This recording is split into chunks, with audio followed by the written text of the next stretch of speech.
Hi, and welcome to the course. In this course, we're going to be talking about the developer features available in Visual Studio 2017. First, I'd like to tell you a little bit about myself. Started out as a software engineer, and I started in Visual Basic 6, and I've been writing on the Microsoft stack ever since then. I also do consulting around the Microsoft technologies. I'm a conference speaker. I speak all over the country regarding DevOps and development and automated builds and anything on the Microsoft stack that relates to the development tools I like to talk about. I'm also a Microsoft MVP in the Visual Studio Technologies category, and I've been there for a little while, probably about 11 years now, where I've actually been designated as an MVP, and that's a great honor to have that, and it just shows that I'm giving back to the community as much as I can. So let's go over the course overview. What will we learn in this particular course? Well, since it's all about developer tools, we're going to focus on developer functions, such as code quality.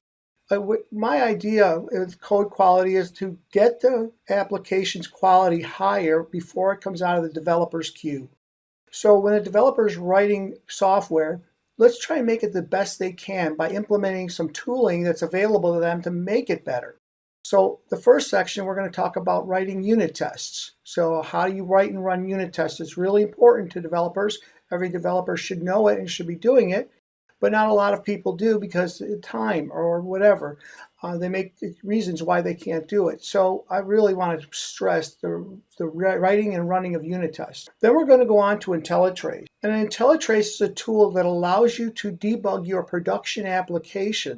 So actually, when a customer hits an exception in your application, if you have Intellitrace turned on that server, you will actually be able to get an Intellitrace file that then you can pass back to your developers, and they can literally debug the application on their particular machine as it was running in the production environment.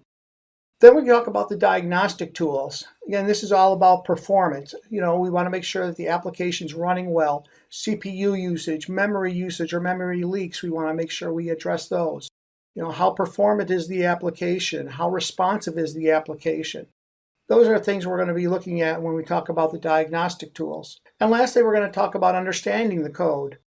A lot of times when you come onto a project, it's not a greenfield or new project. It's actually a brownfield project that's in flight already. And we want to make sure that there's tooling available. You understand the tooling that is available to help you understand the code. So when you get put on a project like that and you're not familiar with the code, it's a lot easier to dive in and start to understand what the code does and how it works. So again, that's all about understanding your code.